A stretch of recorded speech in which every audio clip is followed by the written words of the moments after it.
As the years pass, more and more boxing fans are starting to agree that the 90s heavyweight division was perhaps the most talent-rich and physically capable era in history. These are awesome punches. Oh, what a sensational right cross. Oh, my God! Unbelievable. Yet amongst the array of beasts, one man emerged from start to finish as the finest boxer of them all, the only fighter of his time that defeated every foe he faced, the pugilist specialist Lenox Lewis. The pride of Great Britain. The first minute of this, Lenox will get up, and he was Let that shit go! Left hook by Lewis. Galana goes down. Welcome back to Greatest Hits here on Boxing Legends TV. On this series, we recap an iconic career from the past using VHS tapes that were digitally enhanced and upscaled to recapture that feeling of watching great fights from the 90s on CRT televisions. We certainly appreciated the feedback on our Tommy Morrison piece a couple of months ago, and ever since, we've been working hard to produce a video for a man whose career undoubtedly ranks amongst the top 5 in the division's history. A resume stacked with brutal knockouts and historical battles. Here now, BLTV presents Lenox Lewis's Greatest Hits. Lenox Lewis is the best. I lay them all to rest. July 12, 1991. After establishing himself as the #1 contender in Europe, Lenox ventured to the States to start building a resume worthy of international respect.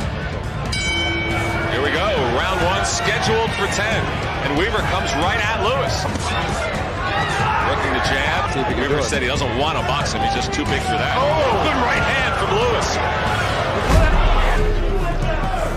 Crowd getting a little bit restless here as they see more of the same now. The crowd started to get on the young Brit's back, and in response, Lenox unleashed his first big right hand of the night. Oh, and Weaver's down. The right hand from Lenox Lewis. A stunning 6th round knockout. I never got suckered into that. I took my time until he exposed himself, and then he exposed himself, and I ended it. For the first and last time of his entire career, Lenox entered the ring as a significant underdog when he met the murderous punching Canadian Donovan Razor Ruddock.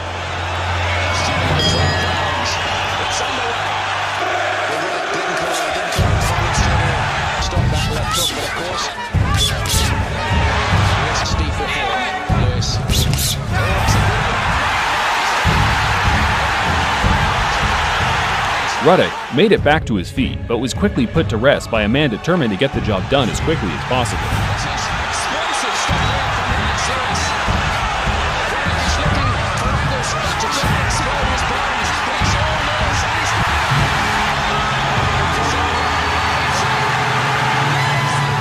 A huge statement, but nothing that surprised Lenox, as he explained in his post-fight interview. Watching hours of tape on Razor Ruddock, I realized that he kept his left hand low. And I just took advantage of that. He's never been in with a fast heavyweight that throws a natural right hand like myself. Hollywood stars were in the building as Lenox Lewis looked to certify his recent position as the WBC champion after being handed the belt due to political issues. The chess match ensues. solid right.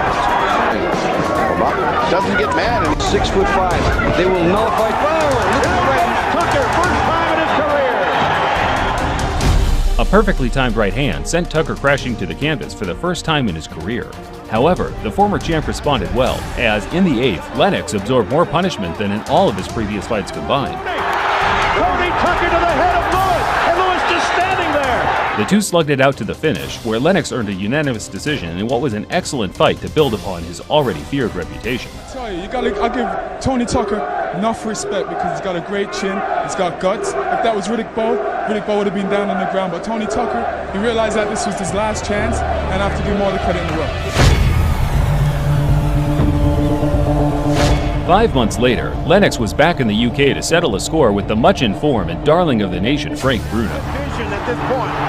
You lose your vision with Lenox Lewis, you're going to get knocked out. Due to his core British roots, Bruno was the crowd favorite, which was evident as they went crazy for every punch he landed. The cut appeared against Williams. Good right hand by Solid right Bruno. hand. Bruno has Lewis in serious trouble. Let's see if Lenox knows how to hold on. Over the first 4 rounds, Bruno boxed an immaculate fight, testing Lenox's chin to the best of his ability. Bruno pounding his fists together to jack himself up. Sometimes a double jab. It'll waste a few times. Now Lenox remained unfazed by Bruno's spirited effort, as once the big man started gassing, he was forced to continue at Lenox's relentless pace, leaving huge gaps in his defense to exploit. Left hook. What a comeback by Lewis. It was a left hook that turned this around, and a frozen Frank Bruno is there taking punishment. And Mickey Van is going to stop it. Bruno had a great chin and probably could have absorbed a dozen or more of those big bombs without going down. Mickey Van did the right thing by stopping it, of course, and Lewis gained a huge chunk of fans that he had been so desperate to have on board. Another big night of World Championship boxing took place on October 7, 1995, as the former world champion Tommy Morrison, now sporting a more mature look, tried to restore his position as the #1 contender. I think he will be a little leery of my power. Everybody is. I don't think I have the skill to outboxing. I got to fight my fight. It's simple. I fight my fight, I win. Lennox's reputation around the division was made pretty clear there by Morrison, interestingly claiming he couldn't compete with him in a pure boxing match. Since the McCall fight. Hard right hand by Tommy Morrison.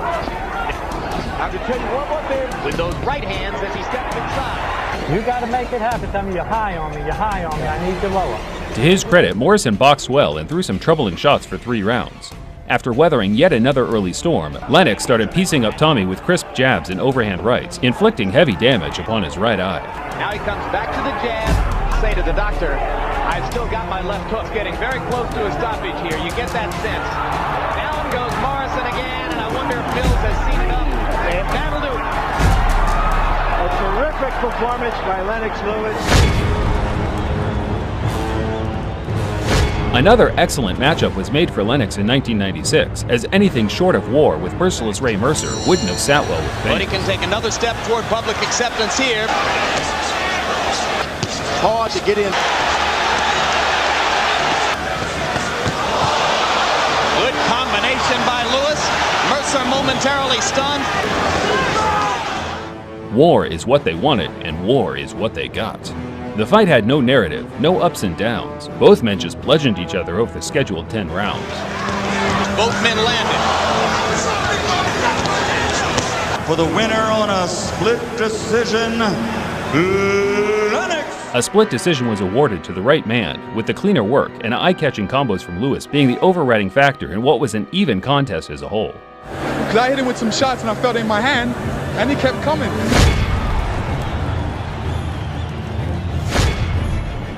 After suffering his first pro defeat, Lenox hired the man that orchestrated his loss and brought on board the legendary coach Emmanuel Stewart to help him utilize his skills to their full potential. Effectively followed the fight plan. Hard right hand by Lewis. Thing I was trying to. Kind of stamina McCall has. Lenox was punching hard and fast, but even more devastatingly so, extremely accurate. McCall started acting up to the crowd, taunting Lewis. Nothing out of the ordinary for a fighter getting schooled. But then things took a bizarre turn. McCall started walking around the ring during the intervals and appeared to be crying for reasons no one could quite understand. The madness continued as they resumed, where McCall, seen here walking with his back turned to Lewis, left no choice for the ref but to stop the fight to ensure the safety of a man that was reluctant to defend himself. Well, I've seen some strange things in boxing. That is surely one of the strangest. McCall's problems lie deeper than expected, as he was later sectioned under the Mental Health Act. And, when he started walking away, I thought it was a joke at first. I thought he was trying to nail me into something. After Andrew Galata had proven his boxing ability against Riddick Bowe, he entered the ring with Lewis even money and was being viewed as a live dog that could outbox Lenox as and if the rounds progressed. Galata a little bit more tentative at the outset than he appeared to be against Riddick Bowe. They spin back out into center ring. Right hand over the top by Lewis. Galata momentarily stunned. Left hook by Lewis. Galata goes down. That's it. That's it. Tremendous statement by Lenox Lewis. A brutal display of dominance, leaving egg on the face of all the experts that quite obviously underestimated how far Lenox ranked above lingering contenders. And I basically wanted to go out there and hit him before he could commit any fouls in there. Once I had him hurt, just take him out. Oh, and he catches him off balance, and Briggs jumps all over him. Lennox, a series of lefts and rights. Briggs, a fearsome fast starter that to this day holds the record for the most first-round knockouts at heavyweight, came out bombing Lewis all over the place and had the Brit hanging on for safety for large points during the opening 6 minutes. Briggs now fighting in spots, picked a good one here. Shannon's body seized up, however, from overexerting himself soon after, which allowed Lennox to take over and start breaking his man down. It's a lazy jab. Lennox sees something now. He's a different confidence about him. He sees something in Shannon Briggs to go after him. And I agree. I think the timing is right by Lennox. Good combination from the champ. Oh, he's just playing with him now. The champ's just playing with him. Lewis is completely confident right now. Nice jab. Right. Oh, the right hand behind the jab. I don't know if he's going to Briggs get is up. laid out. He is laid out just staring at the ceiling here at Boardwalk Hall. Lenox Lewis.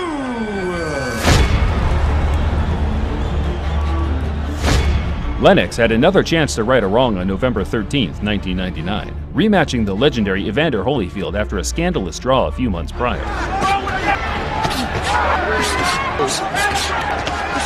Well, his gloves have come down a bit. He's hit by a right hand.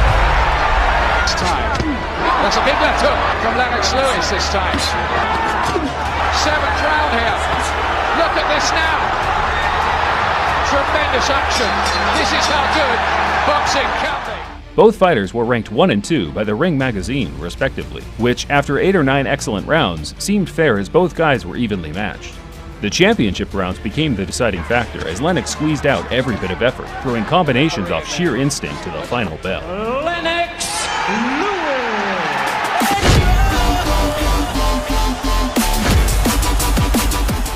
As Lennox performed his pre-fight war dance, his opponent, the undefeated American giant Michael Grant, seemed taken back by Lewis's calm demeanor. Early thunder from Grant. Lewis tries to fire back. Grant said he would come out aggressively, and he lands a big right hand. A lot of Vaseline in your mouth when you get in the ring. The first round, not enough lubrication there. You need Vaseline. Lewis lands an uppercut, and Grant goes down. Thunderous uppercut. Lewis has still got to be long. That should do it. That's it. That should do it. That's it. He broke his leg. While he didn't, in fact, break his legs as George Foreman suggested, he did shatter his heart, and Lennox essentially put to rest America's last hope of heavyweight supremacy through a prospect.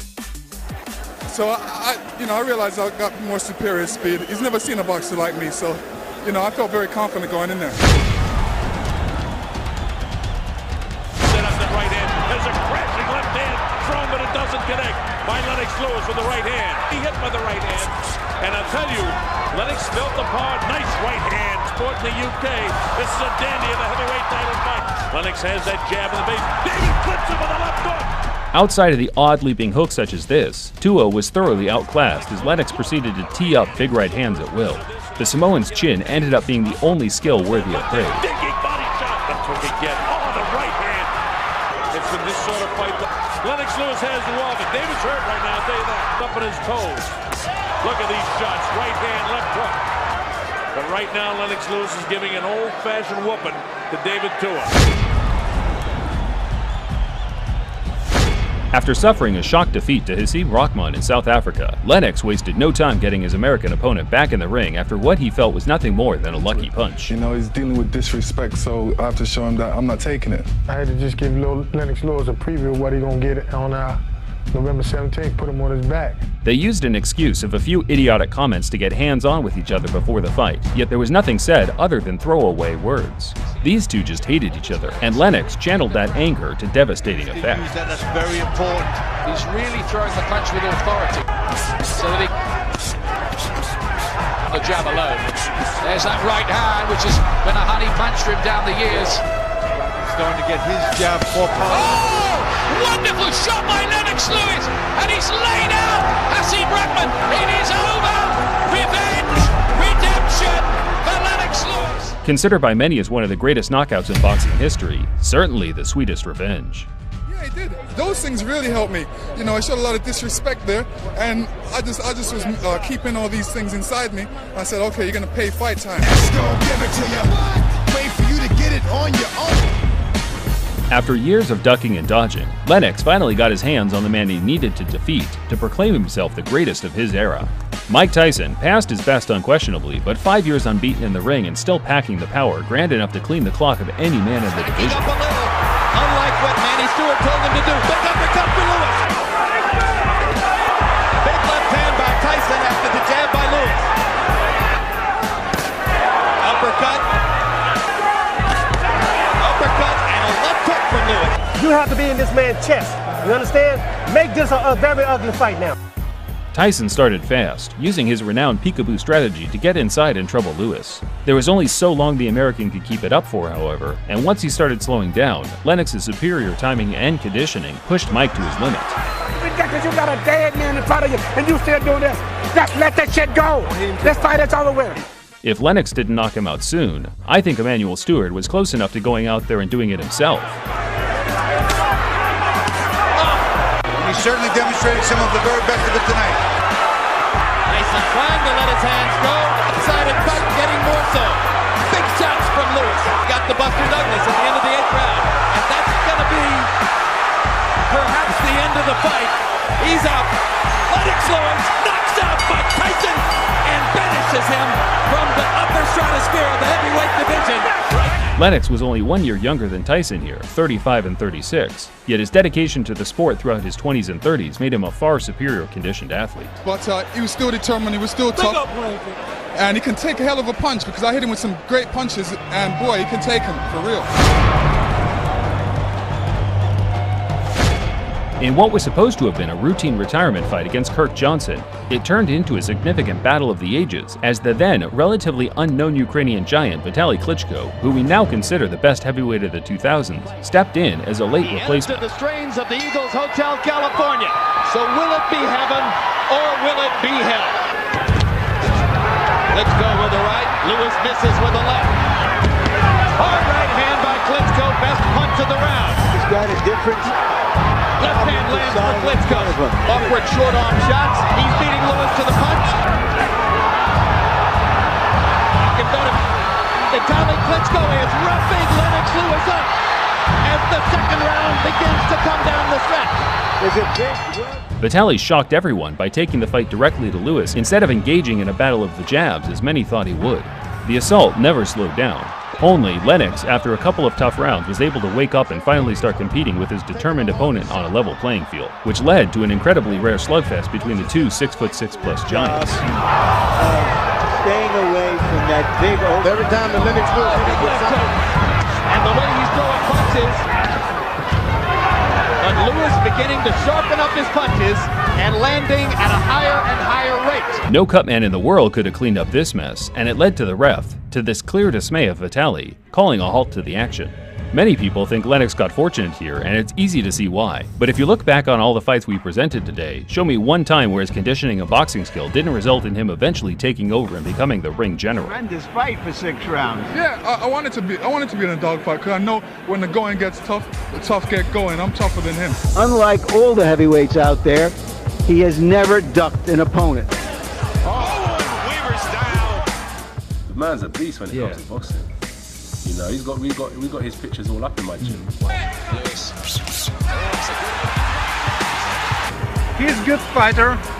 He make great fights. With 5, they will nullify. But the only fighter out there that I've always looked at and just thought, I don't know what I would have done, is Lenox Lewis. The double jab. What a waste a few times. I've always said from the day that I first saw Lenox, he was the best heavyweight that I ever saw. And a great right uppercut by Lewis. Hats off to Lenox Lewis. He took some of the best shots I had to give. Left hook by Lewis. He's a long arm guy. I have no excuses. I mean, he was the better man tonight. Nice jab right. Oh, the right. That bell rung, and it seemed like everything started happening to me. He busted my eardrum. He's very good. Why is he good?